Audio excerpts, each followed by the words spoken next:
இன்றைக்கி நம்ம வீடியோவில் எந்த பேக்கெட் மசாலா இல்லாமல் வீட்டில் இருக்கிற மசாலா வச்சு எப்படி டேஸ்டியாக ஃபிஷ் ஃப்ரை பண்ணலான்னு பார்க்கலாமா?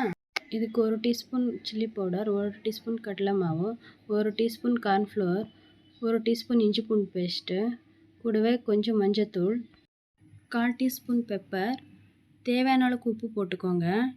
கொஞ்சம் எண்ணெய் ஊற்றிக்கோங்க. 1 டீஸ்பூன் அளவுக்கு எண்ணெய் ஊற்றினா போதும். கூடவே ஒரு சின்ன நெல்லிக்காய் சைஸ் அளவுக்கு லெமன் எடுத்துருக்கிறேன். இதை புழிஞ்சிக்கலாம். உங்களுக்கு பெரிய சைஸ் லெமனாக இருந்தால் பாதி போட்டுக்கோங்க போதும். இது எல்லாமே போட்டு நல்லா மிக்ஸ் பண்ணிவிட்டு ஃபிஷ்ஷில் தடவி வச்சிடலாம். ஒரு அரை மணி நேரம் தடவி வச்சப்போ இப்போது மீன் ஃப்ரை ஆகிறதுக்கு ரெடி ஆயிடுச்சு. இப்போது ஒரு பேனில் எண்ணெய் வச்சுருக்கிறேன். இது கூடவே நம்ம எடுத்து வச்சிருந்த மீன் போட்டுக்கலாம். ஒன்று ஒன்றா சேர்த்துக்கோங்க.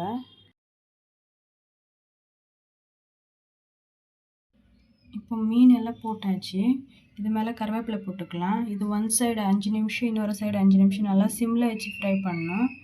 இப்போது திருப்பி போட்டாச்சு. இப்போ 5 நிமிஷம் இது மேலே ஃப்ரை பண்ணலாம். இப்போது டேஸ்டியான ஃபிஷ் ரெடி. எந்த ரெடி மசாலா எல்லாமே சூப்பராக இருக்கும். இந்த ரெசிபி பிடிச்சிருந்தா நம்ம சேனலுக்கு ஒரு சப்ஸ்கிரைப் அண்ட் லைக் பண்ணி